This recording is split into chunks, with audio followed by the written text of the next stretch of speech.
बच्चों, कैसे हैं आप सब? आशा करती हूँ आप सब अच्छे होंगे, स्वस्थ होंगे। स्वागत है आपका इस कक्षा में। आइए आज हम पढ़ते हैं संस्कृत का पाठ 9 संबोधन कारक। संबोधन का मतलब है किसी को संबोधित करना, है ना? इसके चिन्ह होते हैं अरे, ओ, हे, शाबाश, है ना? बहुत अच्छे। तो संबोधन मतलब किसी को जो है संबोधित करना, किसी भी तरह से विस्मय, आश्चर्य, इस तरह से दूसरे सामने वाले को संबोधित करके कोई बात कह ली।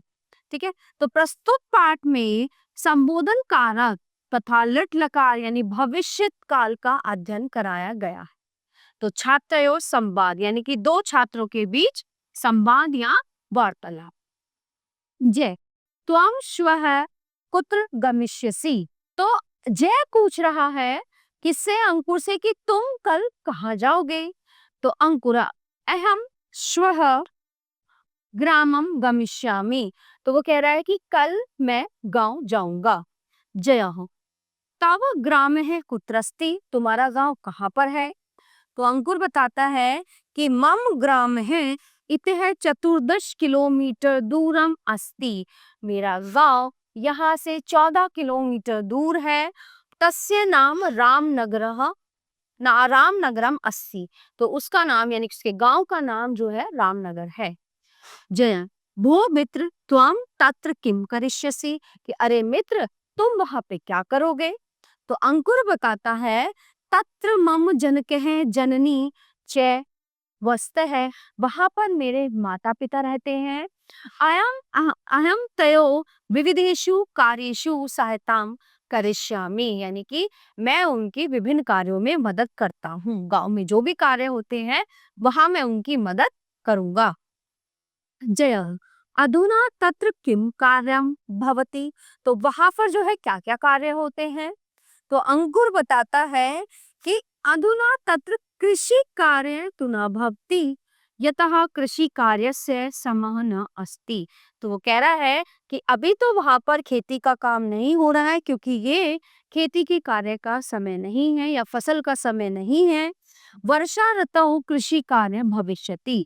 वर्षा ऋतु में जो खेती का कार्य है वो शुरू होता है, फसल बोनी होती है।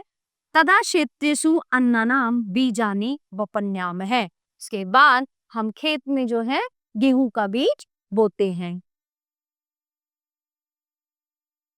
जया, तब ग्रामे कानि कानि अन्नानि भवन्ति। तो कहता है तब तो गांव में जो है विभिन्न प्रकार के अन्न मिलते होंगे, तरह तरह की दालें, अन्न, चना, ये सब मिलते होंगे। तो अंकुर कहता है मम ग्रामे शीतकाले गोधूमा यवः चणकः च भवन्ति तथा वर्षा काले मकुष्टकः द्विदलम धान्यानि च भवन्ति। यानी कि तो जो है अब जो मौसम है गेहूं, जौ, चना, ये सब होते हैं। और वर्षा काल में जो है मक्का, है ना, और मक्का होती है, दालें होती हैं।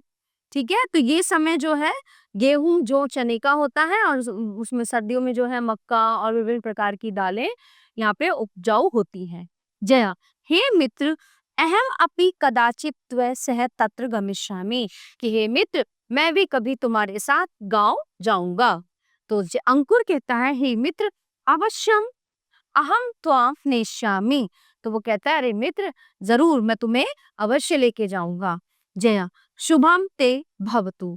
ठीक है, अच्छा तो अब हम अच्छा तो मैं चलता। तो ये थी दो मित्रों की वार्तालाप, बातें, है ना। तो इसमें जो है संबोधन, उन्होंने बात बात पे एक दूसरे को संबोधित किया कि अरे मित्र, हे मित्र, अरे मित्र, है ना। इस तरह से करके आपस में जब हम बात करते हैं तो हम एक दूसरे को संबोधित करते हैं, तो वो संबोधन कारक के अंतर्गत आता है। तो प्यारे बच्चों, ये पाठ यहीं पे समाप्त होता है। आशा करती हूँ आपको अच्छे से समझ आया होगा। मिलते हैं अगली कक्षा में। धन्यवाद।